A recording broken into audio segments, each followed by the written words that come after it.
Ladies and gentlemen, I would like to welcome you to this wonderful museum. Isn't this awesome? Yeah.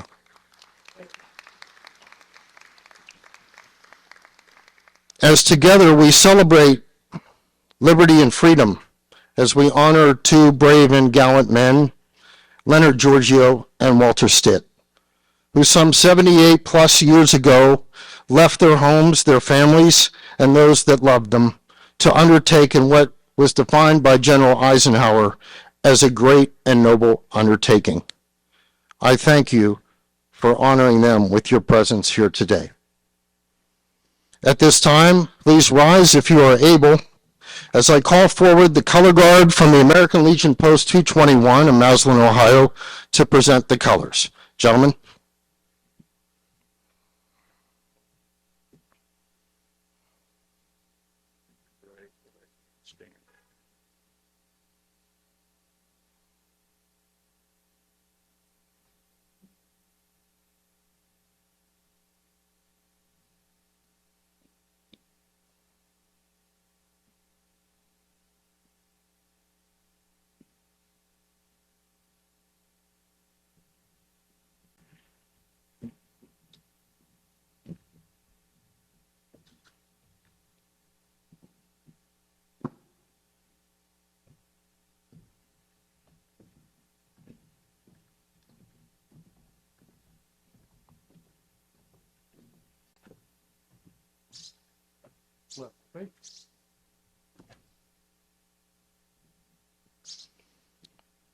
Ladies and gentlemen, please kindly remain standing as I introduce Miss Gretchen Boyea as she performs the United States National Anthem, the Star Spangled Banner.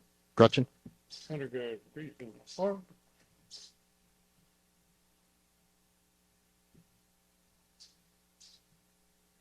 Oh, say, can you see by the dawn's early light what so proudly hailed at the twilight's last gleaming, whose bright stripes and bright stars through the perilous fight o'er the ramparts we watched were so gallantly streaming, and the rocket's red glare, the bombs bursting in air, gave proof through the night that our flag was still there.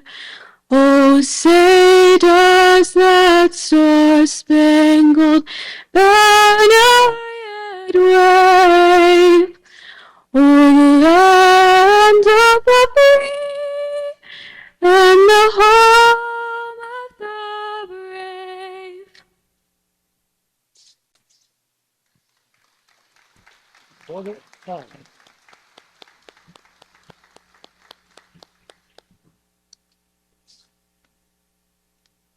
Gentlemen, you might post the colors.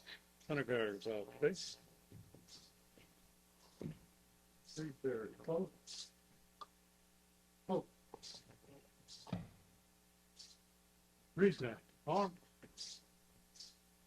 Two.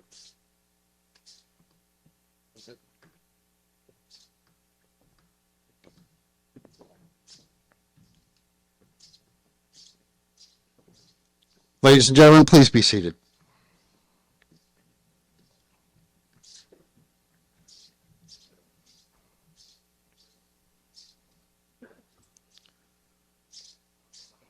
Thank you, Gretchen, so much for that beautiful performance. And also our Honor Guard team from Maslin, Ohio, American Legion Post 221. Thank you, boys.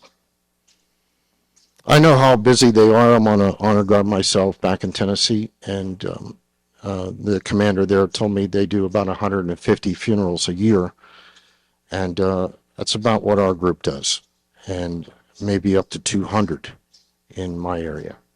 And we are quite busy. So please support your American Legions and, of course, DAV posts, and also the VFW posts that have honor guards. They need your support, especially now with the gasoline prices being so high. Thank you.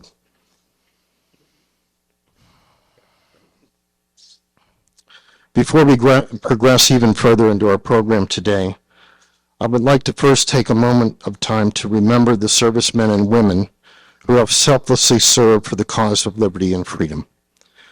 Please join me in a moment of silence, remembering those who have given that last full measure, which President Lincoln spoke of in his 1863 Gettysburg Address.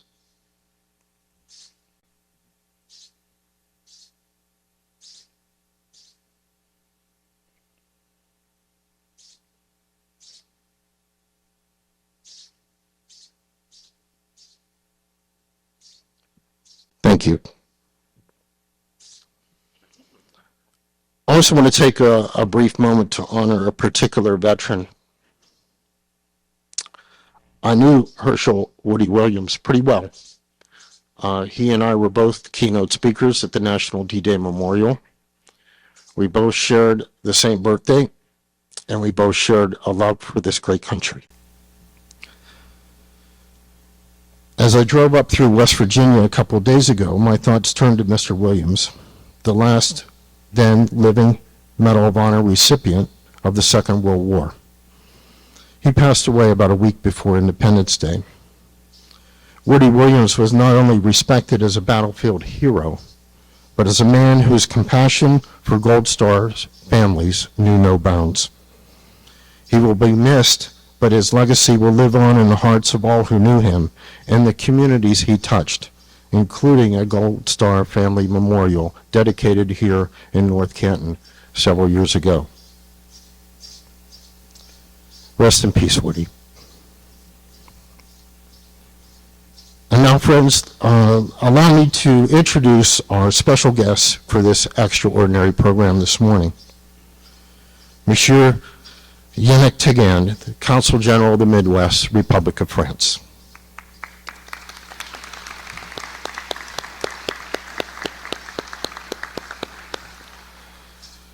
In the audience, Monsieur Cédric LaRouge. He is the Honorary Consul of Northern Ohio for the Republic of France. Cédric?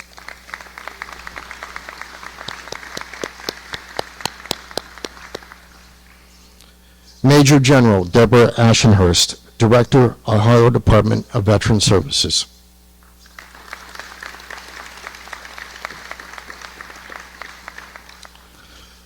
Mrs. Tammy Puff, Military and Veteran Liaison, Office of Ohio Governor Mike DeWine.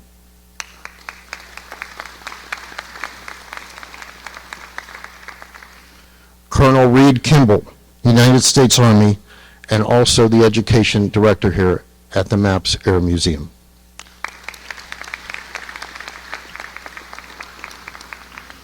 Professor Richard M. Berrong from Kent State University.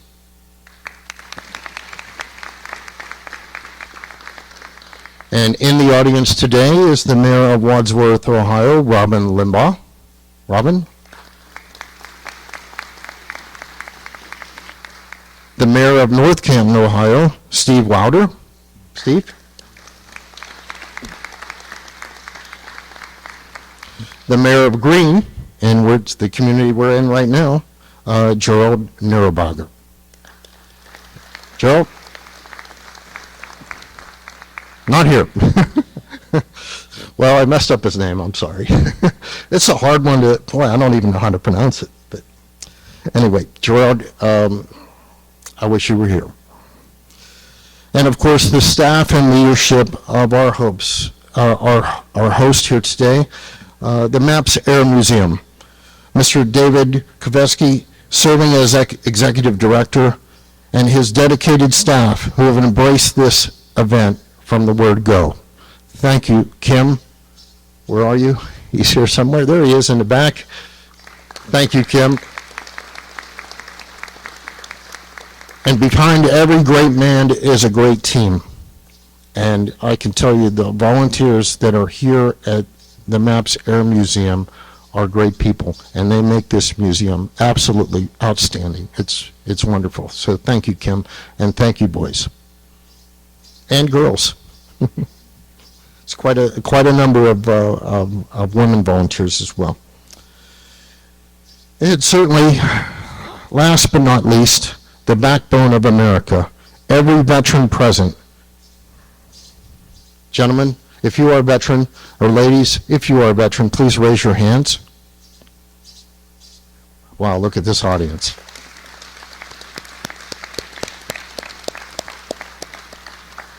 And a very, very special welcome to our World War II veterans, especially those that have received the French Legion Honor in the past. And I'm going to go down by age.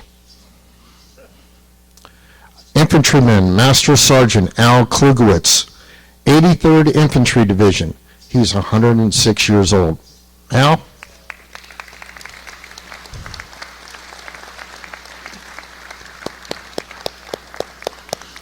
Last time I saw a picture of Al, he was on the back of a motorbike.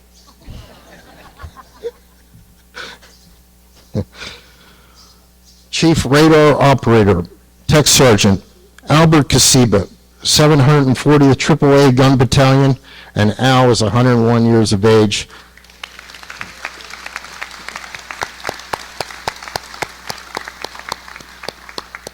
And Al and I also share the same birthday, just a few years apart.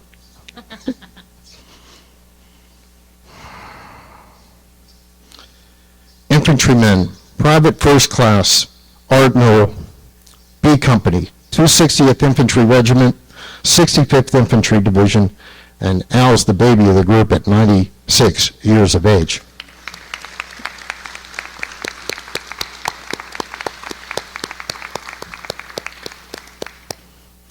And there's one other World War II veteran in the audience. ML, are you here? Did you stay? I think ML might have left. Oh, he's here? Okay, fantastic. Well, ML doesn't have the Legion of Honor, but nevertheless served this great country with pride and distinction. Flight Officer M.L. Weaver, he was a pilot in a BT-13. He is 97 years of age and a volunteer here at the MAPS Air Museum.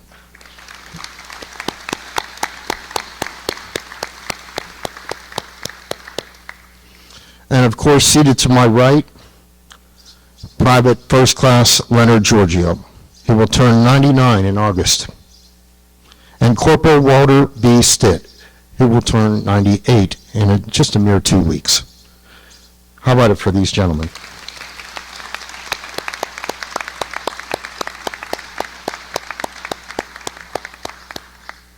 So now we'll get into the heart of our program. And friends, please let me introduce Professor Richard Berrong. A student himself of French society and culture, Professor Richard Berrong has been an instructor of the French language at Kent State University for the past 37 years.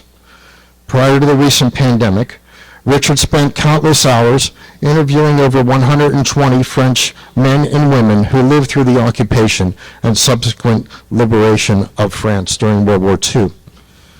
From those interviews, he has produced 3 documentary films and is presently working on a 4th, so future generations can learn from those who survived. Ladies and gentlemen, please kindly welcome Professor Richard M. Berrong. Thank you, Richard. Thank you, Eric.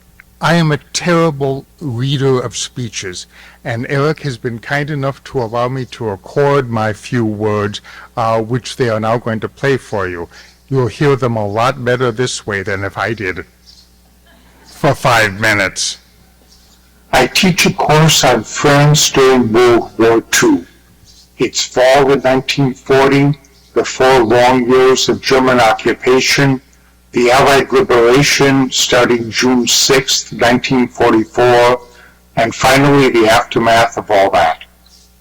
Like many college professors these days, I've been amazed by what some of my students, all of them at least high school graduates, don't know about any of this.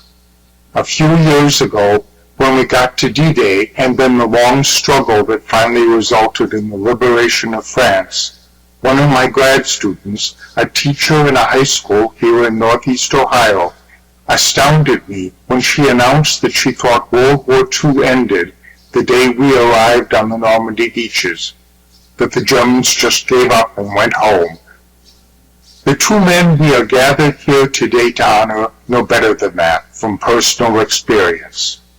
If the French government has chosen to honor them for their contribution to the liberation of France, it's because the French still remember what the Allies did during the long months between our arrival that June 6th and the fall of the last pockets of German occupation almost 12 months later. If some educated Americans, even some who are teaching our children, know little about what happened in France during and after D-Day, still more, unfortunately, are unaware of what the French suffered during the 4 long years of German occupation that preceded it. During the years before the pandemic made returning to France difficult, I traveled there several times a year to interview over 100 French men and women who lived through their occupation. They recounted to me, often at length and deeply moving detail, how the Germans deprived them more and more of even basic necessities. France had weathered the Depression better than we did for a variety of reasons. In 1940, they were a prosperous and well-fed nation. All that began to disappear within just a few months after the arrival of the Germans. Newspapers and radio came under German or collaborationist control, restricting to a great extent information about what was really going on in the war. Nonetheless, many risked severe punishment by listening to French-language programs transmitted by the British Broadcasting Corporation, but always with the windows closed and the curtains drawn. Food could only be obtained with ration tickets, but the Germans kept shrinking the amount each person was allowed. Store hours were reduced more and more, but even when they were open, there was often little or nothing left on the shelves. Those who had money could buy more on the black market, but they were only the privileged few. As the Germans ran short of manpower to manage production at home because they sent so many men to fight on the Russian front, they began conscripting hundreds of thousands of Frenchmen to work in their farms and factories, often under terrible conditions. And, of course, they still held prisoner almost 2 million French soldiers whom they had taken prisoner when Marshal Pétain convinced the French government to ask for an armistice. They refused to allow most of these prisoners of war to return home for those 4 long years. There could be no protest against any of this. The French militia and other branches of the collaborationist government worked with the German occupiers to track down and ship off to German prison camps anyone who dared to speak out against them, much less anyone whom they caught trying to gather information for the Allied forces that began building up across the Channel in England. Farmers who dared to harbor fallen Allied aviators could be killed on the spot and their property confiscated. That was daily life in France for the 4 long years of German occupation. That is why so many French men and women risked so much to prepare the way for the Allied forces whose arrival they awaited. That is why they greeted our forces with such joy.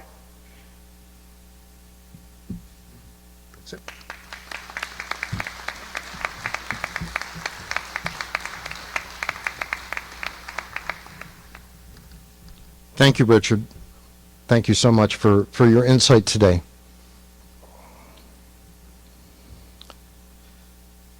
As a soldier in the United States Army, Reed Kimball's military career spanned over 23 years of dedicated and honorable service to our great country.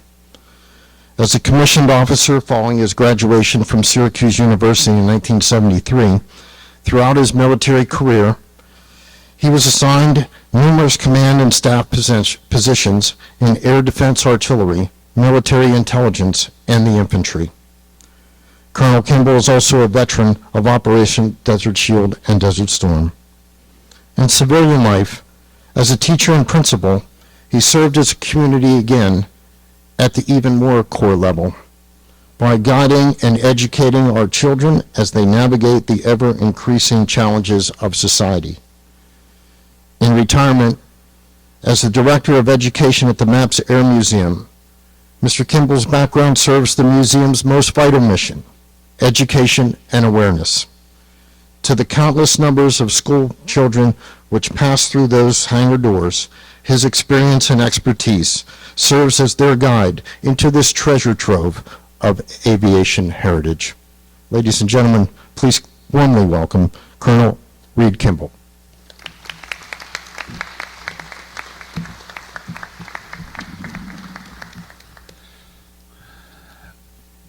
Ladies and gentlemen, it is my distinct pleasure to speak before you this morning. I can only hope that my remarks are worthy of this day, of this event, and of our honorees. I do not intend to talk about myself or what I've accomplished in my career as an Army officer. I am simply a small-town boy who wanted to honorably serve my nation and to promote the values that I learned from my father and 3 uncles who served in past conflicts.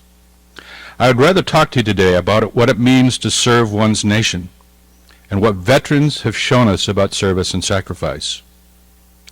President Franklin D. Roosevelt once wrote, "Those who have long enjoyed such privileges as we enjoy forget in time that men have died to win them." A veteran is someone who understands the responsibility that comes with freedom, and that the cost of those freedoms are often paid for by those that chose to wear a uniform. Our veterans are drawn from several generations and many backgrounds. They are Americans who still serve in the continuing war on terrorism, those that recall the swift conflict of the Persian Gulf War, the long Cold War vigil, the heat of Vietnam, the bitter cold of Korea, and for fewer and fewer of a rapidly vanishing generation, the long march across Europe and the Pacific. For those that have served, what I'm about to say should be all too familiar. For those that have never served, what is a veteran? A veteran is someone, sometimes young, sometimes bent with age, who always seems to stand a little taller when listening to a simple melody called the Star-Spangled Banner, or reciting a pledge to a flag. A veteran stands and salutes a colorful piece of cloth when it passes in a parade, when it is raised or lowered on a flagpole, or folded in a ceremony as a symbol of more than just a nation, but a measure of respect to all that have served and a remembrance of those that have gone before us. A veteran is one who repeatedly finds emotions that they try to keep hidden deep inside when hearing a simple bugle melody called taps, or sheds a tear when they see a flag-draped coffin, because they know what it represents better than most, or gets a lump in their throat when a song or a picture or even a smell brings back memories of far-off battlefields and of comrades that have gone before them. A large and ever-growing portion of our population does not understand what a veteran is and will never know what it is like to be a veteran, a demographic that is still changing. Of those in this nation today who are over the age of 65, 49% are veterans. Looking at those between the ages of 18 and 35, less than 4% of the American population have served or will ever serve in this nation's armed forces. Because of that change, the legacy of the American veteran has been lost to a generation of Americans. Why is this venue so appropriate for this event? You're sitting in a museum that is dedicated to preserving that legacy. We tell their stories so that the service and sacrifice of the American veteran will never be forgotten. They are all here. From a young African American from Massillon, Ohio, who was awarded the Medal of Honor during the American Civil War, to a young man from Perry Township, Ohio, killed by an improvised explosive device in Iraq. You can view in our collection a piece of the battleship USS Arizona, a ship that still rests in the calm waters of Pearl Harbor, and a display honoring a young Zanesville, Ohio woman who was the only American female combat casualty in the war in Vietnam. We exist to tell of their service and sacrifice because they no longer can. For many veterans, we have reached a time when the torch must be passed to a new generation to carry. We experience the challenges of either maintaining a fragile peace or of waging war in order to bring back that seemingly elusive peace. We often return victorious, but have also returned to be ridiculed and spit upon by those we have taken an oath to protect. However, as veterans, we share a bond that cannot be broken, a bond that connects us like no other. The camaraderie we share in military service and those that we served with will remain in our hearts and define us until the day we die. We accepted as a sacred duty the task of protecting the freedoms drafted by our founding fathers. Unlike a majority of the population who believe that the freedoms they enjoy are a birthright guaranteed by simply being born in this country, these individuals stepped forward and gave part of their lives to protect those same freedoms. Many gave their all. That is the legacy of the American serviceman and woman, a legacy of service and sacrifice that must be preserved and passed on to future generations before the concepts of duty, honor, and country are forgotten. An American philosopher once wrote, "Those that cannot remember the past are condemned to repeat it." The danger in not remembering the sacrifices made by the men and women that have earned the right to the title veteran is that we as a nation may forget that the price of freedom is never cheap. To the two veterans we honor today, please allow this one old veteran to thank you for your service and to congratulate on the honor you are receiving. Thank you.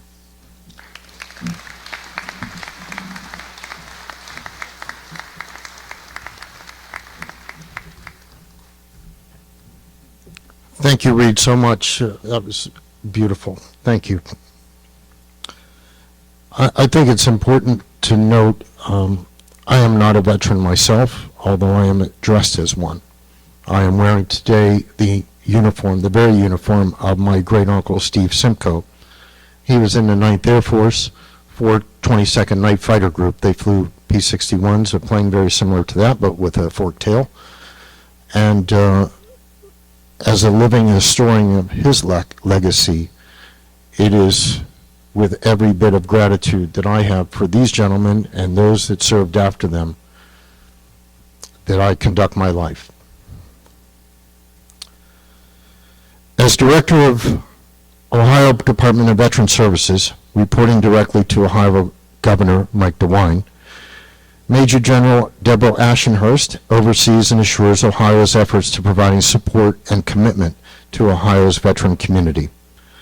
Some 10 years ago, she was appointed by then Ohio John Kasich to the Adjutant General of the state of Ohio, where she commanded 17,000 service members of the Ohio National Guard, the Ohio Naval Militia, and the Ohio Military Reserve. Her career culminated by serving as Special Assistant to the Vice Chief, National Guard Bureau in Washington, D.C. Retired from active and National Guard military service, she proudly served for 37 years. Ladies and gentlemen, please kindly welcome Major General Deborah Ashenhurst.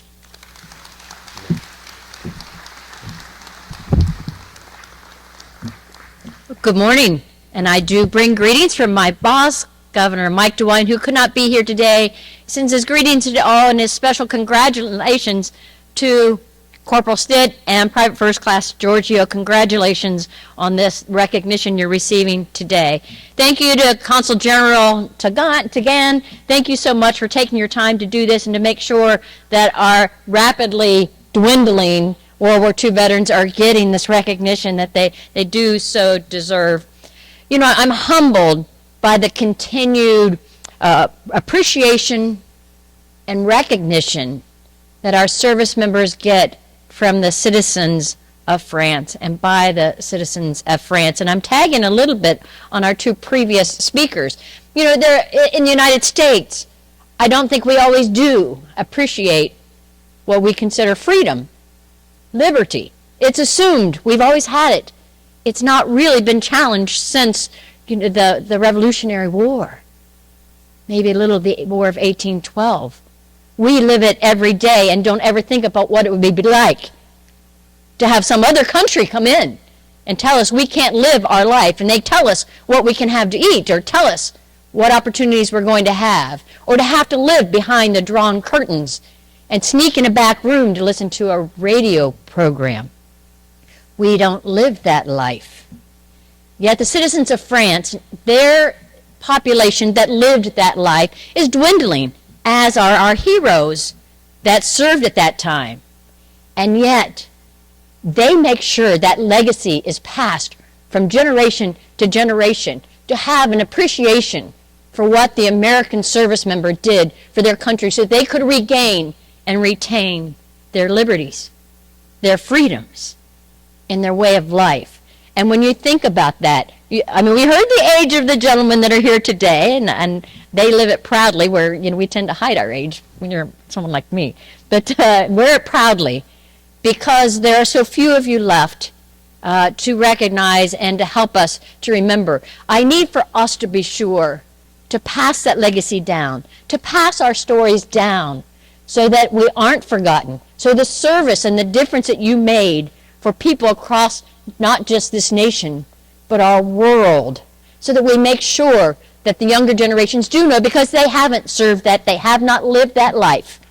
We need to make sure your legacy is captured. And it's through events like today that we get to do that. When we see how another country recognizes and appreciates and rewards and awards our service members, we need to make sure that we do our small part to not forget that what we've always had isn't assured and is threatened in everyday life in a way that we don't even recognize.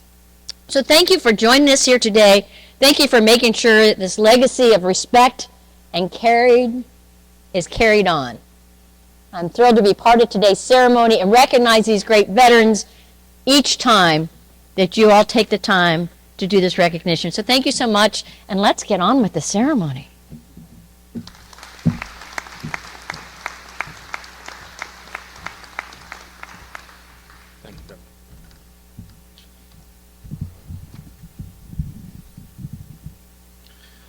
Thank you so much, Major General Ashenhurst. I appreciate your attendance here today, and also for the kudos from Governor DeWine. Thank you. Friends, we are all here today to show our love and admiration for Leonard, Giorgio, and Walter Stitt. They are joined here with their family and friends and fellow World War II veterans, and of course, fellow Legion of Honor recipients. If you are a family member of the Mr. Stitt or Mr. Giorgio, please raise your hand. Thank you.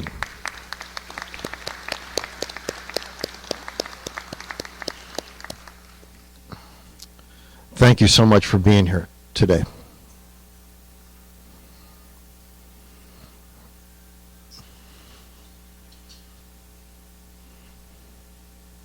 That's okay. Don't worry about it. To explain, excuse me, just one second. We do this honoring on a personal level. Yet when a whole nation expresses their love and appreciation for those that serve bravely upon their own territory, assuredly it can be a bit overwhelming. To explain that level of love and appreciation, representing the Republic of France as Consul General to the Midwest, Yannick Tagand began his career at the French Ministry for Europe and European Affairs in 2005. In 2007, he was assigned to the Department of North Africa and the Middle East, where his responsibilities included bilateral relations between France and Egypt, as well as France and Jordan. In 2009, he joined the French Embassy in Egypt as spokesman and head of the press department. He was then posted to Brussels, Belgium in 2013 to 2017 as Counselor for the Near and Middle East as the permanent representation of France to the European Union. Following this assignment, Consul General Tagand was the Deputy Director of Egypt and for the Levant region within the Department of North Africa and the Middle East of the French Ministry for Europe and Foreign Affairs. Mesdames and Messieurs, ladies and gentlemen, please kindly provide a warm Ohio welcome to Consul General Yannick Tagand.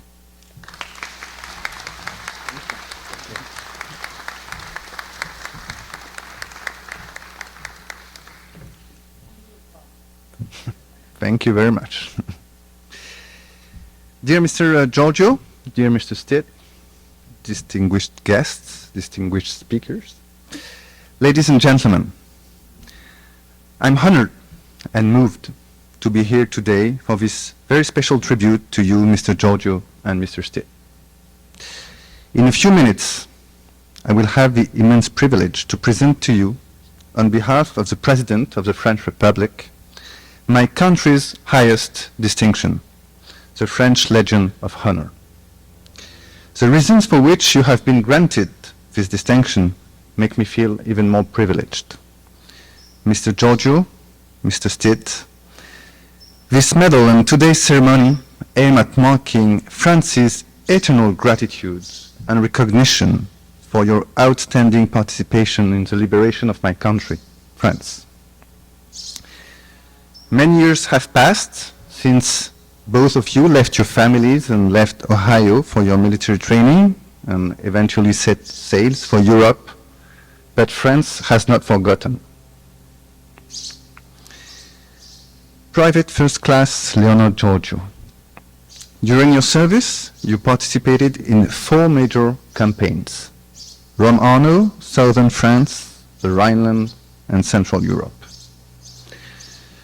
You entered active service in May 1943 and were 20 years old when you landed in French North Africa in February 1944 with the 45th Infantry Division.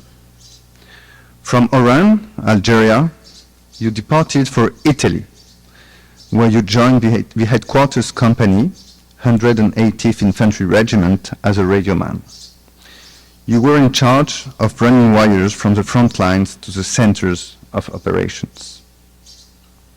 After months of fighting on the Italian front, where your division suffered heavy casualties, you left for your next deployment in southern France.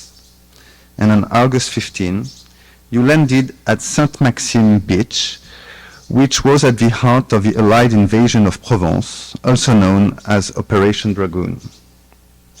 After the surrender of the enemy forces, your division moved quickly to northeastern France to link up with General Patton's Third Army. You remained in this area for several months, participating in combats in the Vosges region, on the Moselle and mountain rivers in Alsace, and finally on the Siegfried Line. You helped liberate many towns and villages, including Épinal, Rambervillers, Vormützig. On March 17, 1945, your division successfully made the final push into German territory, where it took several cities and liberated the Dachau concentration camp. Private First Class Giorgio, you left Europe in December 1945 and were honorably discharged on January 1st, 1946. Corporal Walter Stitt. During your service, you participated as well in 4 major campaigns: Northern France, the Ardennes, the Rhineland, and Central Europe. You entered active service in March 1943 and were just 20 years old as well when you landed at Omaha Beach in July 1944. You were then assigned to the Company E of the 33rd Armored Regiment, 3rd Armored Division, as a tank gunner and loader on M4 Sherman tank. For months, from the French Western Front to Germany and Belgium, you provided invaluable support to various infantry units. And as you progressed to France, you took part in numerous engagements as you were fighting to liberate towns like Meaux, Soissons, or Laon, to name just a few. Corporal Stitt, you have survived many attacks, including the total destruction of 3 of your tanks. You are a double Purple Heart recipient for wounds received in combat, first in Germany in September 44, and then in Belgium in January 45. After the last attack, you were evacuated to England, where you spent the remaining of your time. You left then Europe in August 1945 and were honorably discharged in November 1945. Private First Class Giorgio, Corporal Stitt, thanks to your unfailing determination and bravery, you and your companions have restored hope to millions of people. You are part of the greatest generation, an exceptional generation of men and women, soldiers and civilians, who had put their ideals and ultimately their life to the service of freedom, democracy, and the dignity of humankind. Their remarkable stories of heroism are forever engraved in our common history, and the legacy of this generation still inspires us today. In our efforts to keep our values and freedom alive, and in today's conflicts, we are still learning from them, their selflessness and sense of honor and duty. Mr. Giorgio, Mr. Stitt, for your outstanding service during the war, you have received many distinctions from the United States. But today, France wishes to honor you, as well as the memory of all those who have endured the war and all those soldiers who did not return home. You are true heroes. And I would like to take a moment as well to recognize the veterans who have joined us today and who have also been distinguished by France for their meritorious actions during the Second World War. Thanks to you all, I grew up in a free and prosperous country, in a country that has been living in peace for almost 8 decades, the longest period in its modern history. The French-American friendship has deep and long-lasting roots, deeply anchored here within the Midwest and Ohio. It has crossed many centuries and outlived many political spats, but the French people will never forget that what we owe you and what we owe to all the American people. We will remain loyal to the legacy, the sacrifice, and the values of the heroes who liberated Western Europe. Mr. Giorgio, Mr. Stitt, I could not be more honored to present to you today the Legion of Honor, and from the bottom of my heart, thank you very much. And I will have now to proceed in French, Eric.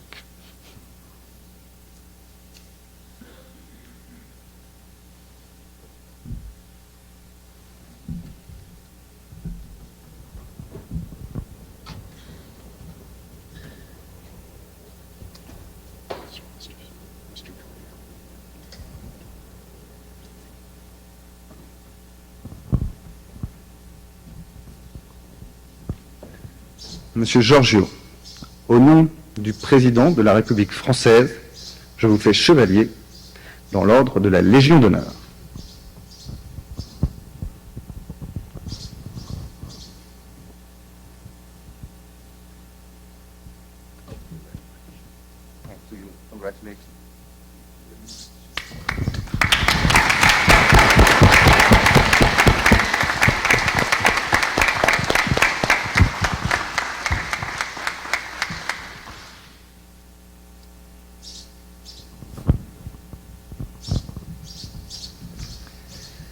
Monsieur Stitt, au nom du président de la République française, je vous fais chevalier dans l'ordre de la Légion d'honneur.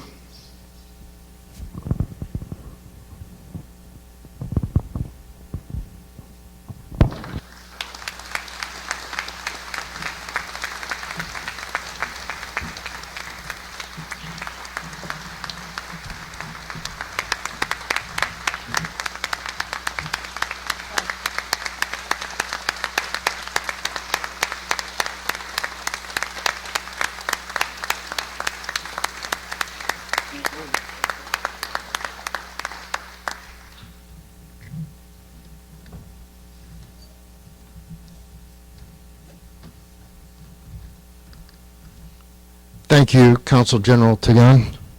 And congratulations, men. I can now call you sir. And that's, all your family needs to know that too. It's sir from here on out.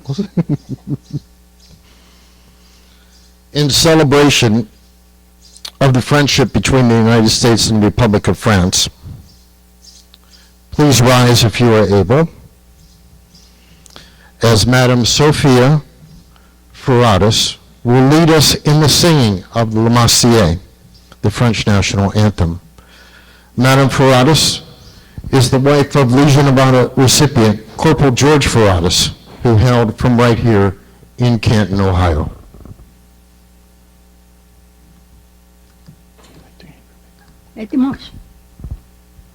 A los enfants de la patrie, les jours de gloire est arrivé, contre nous de la tyrannie, l'étendard sanglant élevé, l'étendard sanglant élevé, attendez-vous dans les campagnes, nous ces forêts, ces soldats, ils viennent jusque dans ton bras, écoute vos fils, vos compagnes, aux anti-loyens, formez un bataillon, marchons, marchons, qui sonne pour emplever nos sillons. Thank you very much.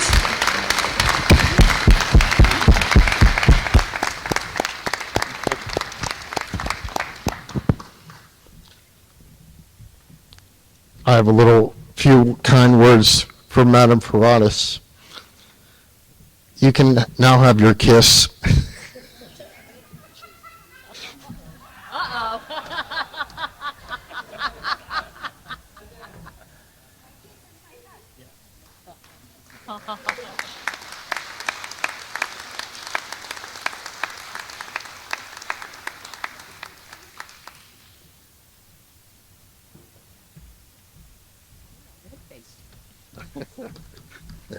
It's not every day I'm with a 90-year-old lady.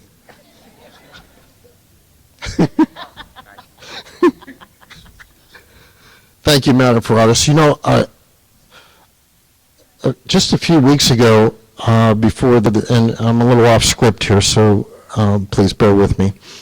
Just a few weeks ago, when I learned the Consul General was going to be in Cleveland on the 8th and 9th of July, we went into action to have this beautiful ceremony here for Private Giorgio and Corporal Stitt.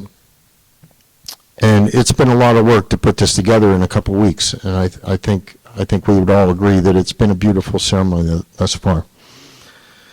And thank you.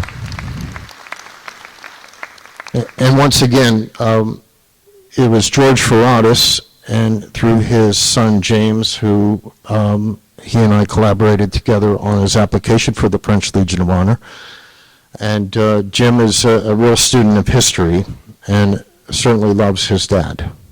There's no doubt about that. And I called them to invite them to come to this program. And I asked Jim if he knew anyone that could sing the La Marseillaise. And when Sophia heard me ask him that question, she immediately belted out the lyrics. And I said, that's my girl. So thank you, Sophia. Regrettably, United States Senators from Ohio, Sherrod Brown or Rob Portman, could be here with us today. Yet both gentlemen, on behalf of their office and the great citizens of Ohio, which they represent, send their best regards to Chevalier Giorgio and Chevalier Stitt. At this time, I would like to ask Ms. Tammy Puff, Veteran Liaison for Governor DeWine, to come forward and present the documents received from Senator Brown and Portman, congratulating them today on receiving their medals, as well as their service from the grateful people of the state of Ohio. Tammy? Thank you. On behalf of Congressman Anthony Gonzalez, representing Ohio's 16th Congressional District, proclamations honoring both Chevalier Giorgio and Chevalier Stitt.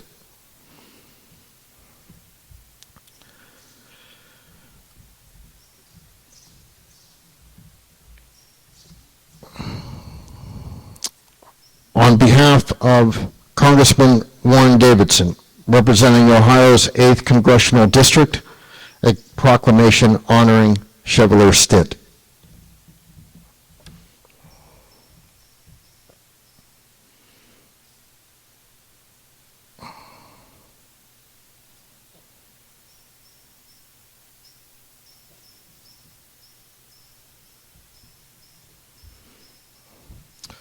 Okay. State citations. To Chevalier Giorgio, on behalf of Representative Sharon Ray, Ohio House District 69, and on behalf of Senator Mark Romancek of Ohio Senate District 22, further honors from his state legislators. To Chevalier Stitt, on behalf of Bill Dean, Ohio House District 74, and on behalf of Senator Bob D. Hackett, Ohio State Senate, further honors from his state legislators. Congratulations, gentlemen, from the documents that you received from your elected leadership.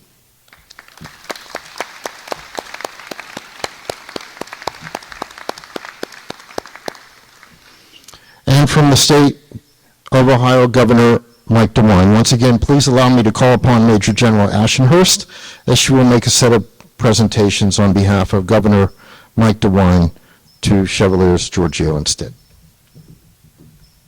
You know, I work for a man who has great respect and honor for our veterans. His father served, and we just found his grandfather's records in our archives in our office this week, who served in World War I. So he understands the sacrifices made by a service member and also the families. So I'm really proud to present these on his behalf.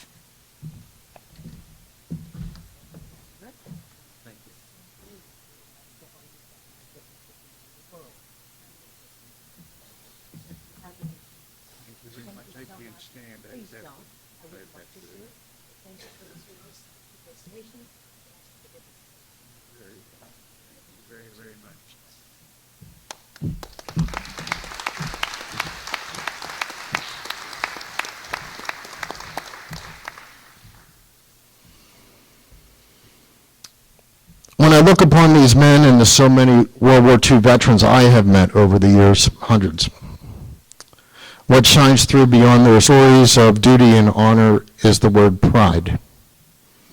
Pride is reflective in their smile, the firmness of their grip, and the air of confidence that surrounds them. At the end of the Second World War, General Douglas MacArthur made reference as well to the calm, deliberate, and determined fighting spirit each soldier, sailor, and airman embraced as they fought their way towards victory.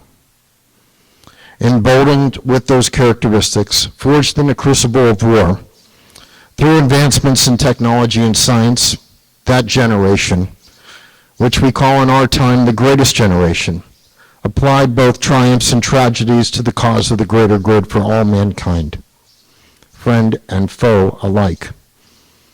They built the world of our times from the sales room to the pulpit, which nourished our ever-growing nation, needless to say, the world. I truly believe, gentlemen, that everyone in this room values their liberty and freedom preserved by your heroism. And for that, I thank you. We all thank you.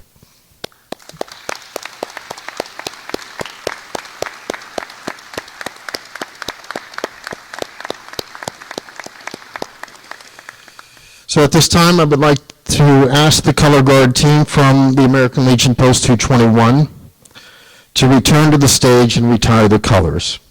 And friends, please, if you are able, as they depart, this will conclude our program this afternoon. I want to thank all of you again for honoring these brave men and those in the audience with your attention and attendance today. Gentlemen.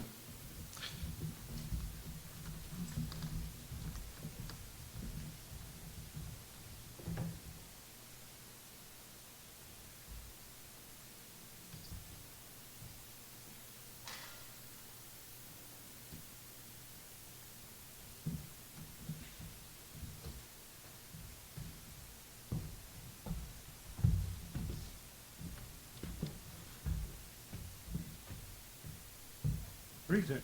Arms. Two.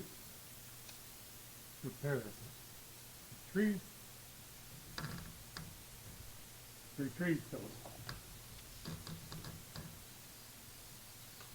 Left six. Forward.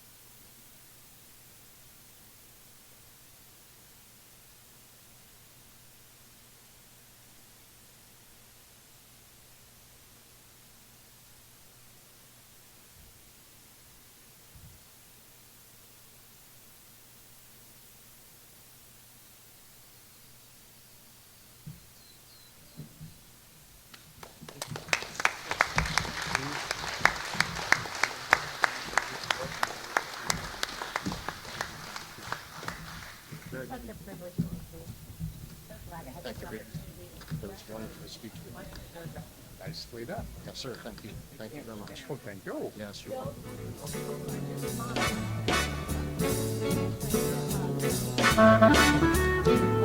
welcome.